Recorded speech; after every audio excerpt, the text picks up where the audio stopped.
So last class में हमने किया था basics of Python, very basics of Python, जहां पर हमने ये देखा था कि किस तरीके से आप वेरिएबल्स डिक्लेयर करते हो एंड कैसे एक बेसिक कोड हम पाइथन में लिख सकते हैं, right. And we did operators. So हमने ऑपरेटर्स देखे थे कि आपके कौन कौन से होते हैं, एंड उसके ऊपर जो क्वेश्चंस आपको आ सकते हैं वो आ सकते हैं इवैल्यूएशन पे, कि आपको कोई अरिथमेटिक स्टेटमेंट दे दी गई है और फिर बोला है कि उसे इवैल्यूएट करो, या फिर कोई बूलियन एक्सप्रेशन लिख के दे देते हैं जैसे बोला जाता है कि इवैल्यूएट करो। So you can get something like that. ठीक है, इसके बाद जो नेक्स्ट टॉपिक हमारा है वो है condition control statements, so and iterative statement. So basically flow control statements जिसे हम कहते हैं। So if I talk about flow control statements in Python, तो वो क्या होते हैं? ठीक है, so what do we mean by flow of code? Flow of code का मतलब होता है कि किस तरह से आपकी स्टेटमेंट्स एग्जीक्यूट हो रही हैं। ठीक है, तो जब हम एक बेसिक प्रोग्राम लिखते हैं तो उसमें जो फ्लो है हम कहते हैं कि 3 तरह का हो सकता है। सो कंट्रोल स्टेटमेंट्स जो है वो 3 तरह का फ्लो आपको प्रोवाइड करती हैं। एक होता है सीक्वेंशियल फ्लो। सीक्वेंशियल फ्लो मतलब जैसे हमने वो एरिया ऑफ रेक्टेंगल अगर कैलकुलेट किया तो आपने लेंथ इनपुट की, ब्रेड्थ इनपुट की, एरिया कैलकुलेट किया, है ना, और प्रिंट करा दिया, वो क्या है? सीक्वेंशियल है।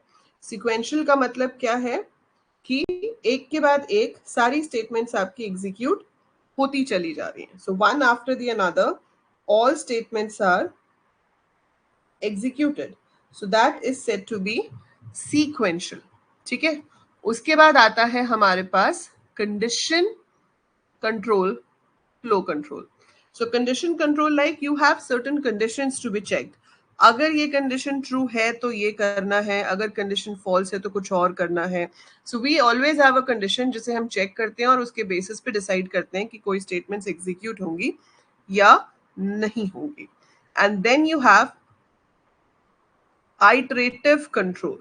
आइटरेटिव कंट्रोल को रेपिटेशन भी कहते हैं, या सिंपल वर्ड्स में हम इसे लूप्स कह देते हैं। ठीक है, जिसका काम है गिवन सेट ऑफ स्टेटमेंट्स को बार बार रिपीट करना। फाइन। अब देखो 11th क्लास में आपने ये सब कुछ पढ़ा है, बट 12th में आपको इसके बेसिस पे जो क्वेश्चंस आएंगे वो ऐसे डायरेक्ट नहीं आ जाएगा कि आपको इफ एल्स पे कोई प्रोग्राम लिखने के लिए आ जाए या आपको लूप वाला कोई प्रोग्राम लिखने के लिए आ जाए, ऐसा नहीं होता। आपको लिस्ट का कोई प्रोग्राम दे सकते हैं, आपको फंक्शन बनाने को दे सकते हैं जो 12th का टॉपिक है, आप फाइल हैंडलिंग के प्रोग्राम्स करोगे, उसमें कहीं ना कहीं आपके इफ का इस्तेमाल होगा, कहीं ना कहीं आपके लूप्स का इस्तेमाल होगा। सो डायरेक्ट लूप का क्वेश्चन नहीं है, क्वेश्चन फाइल हैंडलिंग का है, लेकिन वो लूप को यूज कर रहा है, वो कंडीशन को यूज कर रहा है। ऐसे ही डायरेक्ट आपका क्वेश्चन नहीं है, डायरेक्ट फंक्शन का क्वेश्चन है, लेकिन उसके अंदर कंडीशन या लूप यूज हो रहा है। ठीक है, so that's how it is used. Another thing is इस पे आउटपुट बेस्ड क्वेश्चंस आ सकते हैं। कोड गिवन होगा और आपको पूछेंगे कि इसका आउटपुट बताओ। तो सबसे पहले हम देखते हैं कि कंडीशन चेक ही कैसे हो सकती है। सो कंडीशन कंट्रोल स्टेटमेंट हमारे पास कौन सी है? So we have if.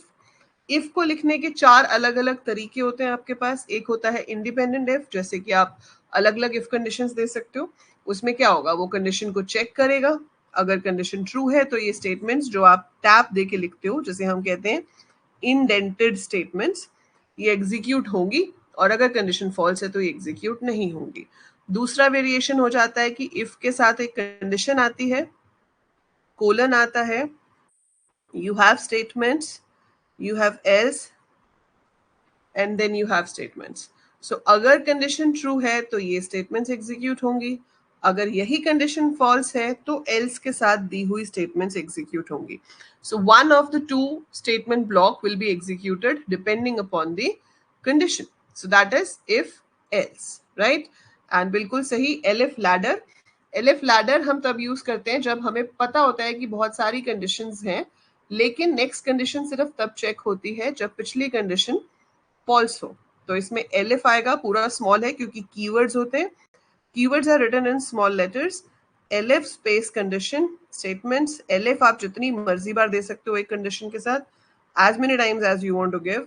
At the end if you want you can give an empty else also, means बिना कंडीशन का एल्स। एल्स के साथ कभी कंडीशन नहीं आती है।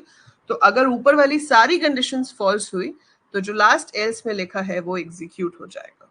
ठीक है, अब इसके ऊपर आपको आउटपुट में क्वेश्चन कैसे आ सकता है, जैसे कि मान लो मैंने यहाँ पर लिखा n is equal to 50 and then I write if n mod 2 is equal to 0, n is equal to n upon 2.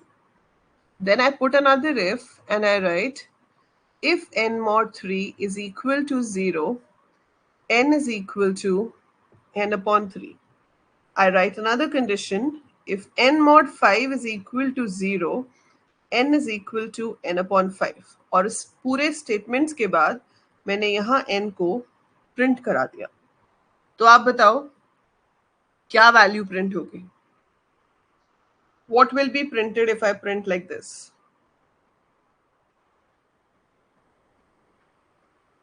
n 50 है and then I have 3 if statements और end में जाकर मैंने n को प्रिंट करा दिया। अब आपको ये बताना है कि ऐसा लिखने से मेरे पास क्या रिजल्ट आएगा? What will be the value printed for n on the screen?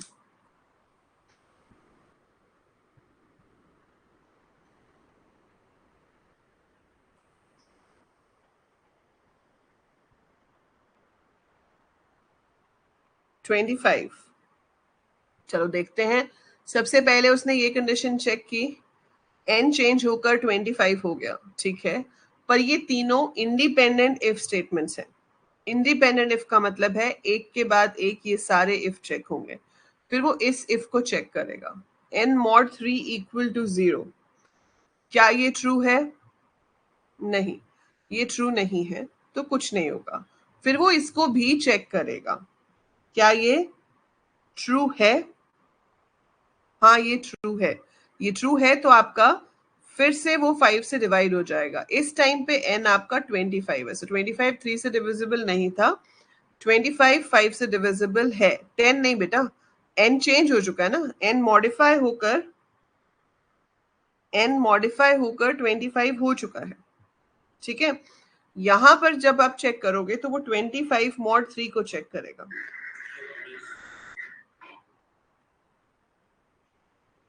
सो वो 25 मॉड 3 को चेक करेगा,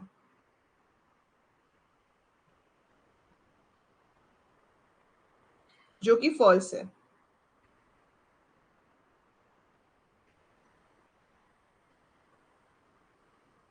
राइट, और उसके बाद चेक होगा if n mod 5 is equal to 0।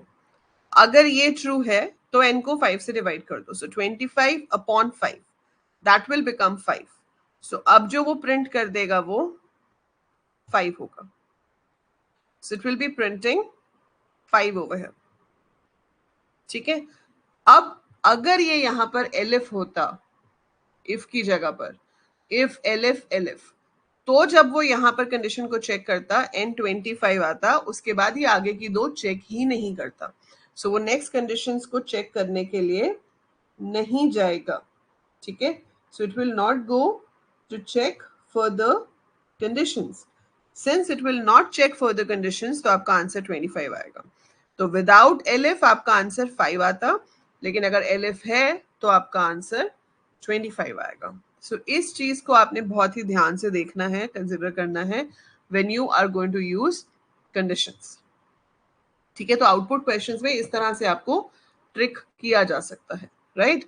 और एक होता है हमारे पास नेस्टेड इफ एल्स, इसके ऊपर खैर कभी ज्यादा कोई क्वेश्चन 12th में तो आता नहीं है, बट इसका मतलब होता है कि आपके पास एक कंडीशन है और उसी के अंदर स्टेटमेंट्स में कहीं एक और कंडीशन आप दे सकते हो, ठीक है। So that would be called nested if else. तो उसमें अंदर वाली कंडीशन सिर्फ तभी चेक होती है जब आउटर वाली कंडीशन ट्रू होती है, so it checks only then, ठीक है। सो ऐसे बहुत सारी चीजें हैं जो आपको इफ एल्स में देखनी होंगी, जहां पर आपको आउटपुट निकालने को कहा जा सकता है। एंड एक चीज और याद रखनी होती है, इसमें ये क्वेश्चन पूछ सकते हैं कि क्या ये और ये सेम है? Does both the statement mean the same thing?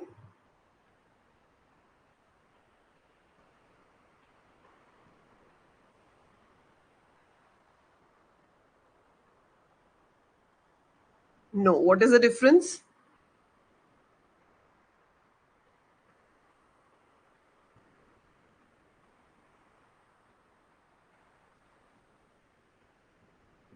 Very good. So this is comparison for equality. Will result in true or false. जबकि ये क्या है, असाइनमेंट. सो यहां पर क्या होगा, एरर आ जाएगा. पाइथन ही आपको सिंटेक्स एरर जनरेट करके देगा कि you are suppose to write double equal to here, not single equal to. ठीक है. So that's how we check conditions. Basic thing, right. So ये तो बहुत छोटी सी चीज है कि कंडीशंस कैसे चेक करते हैं. इसके बाद आप पढ़ते हो लूप्स. लूप्स में हमारे पास मेजरली दो लूप्स होंगे. एक होगा आपका फॉर लूप और एक होगा आपका वाइल लूप. और फिर इसमें हम ये भी देखेंगे कि नेस्टेड लूप्स कैसे काम करते हैं. ठीक है. सो आप एक बार लूप्स रिवाइज करके आओगे कल. And tomorrow we will have a class at 2 PM. Right, Nikunj? So 2 बजे we will be discussing about loops and we will be solving the PYQs जो आपको ऑलरेडी बोर्ड एग्जाम्स में आए हुए हैं, जो लूप्स के ऊपर क्वेश्चंस पूछे जाते हैं. ठीक है.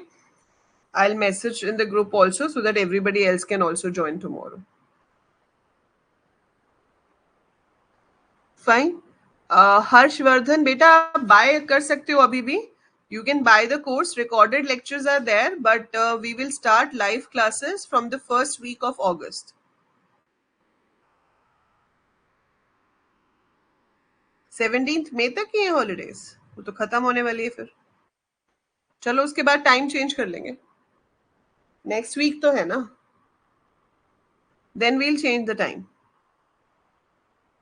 What time you come back from school usually, उसके बाद कर लेंगे. ठीक है. वो आप बता देना.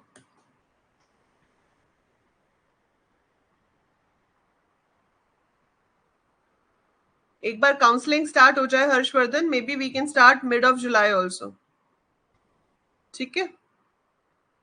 चलिए. Okay then, take care. 3 PM is fine. Yeah, perfectly fine. We can have 3 PM.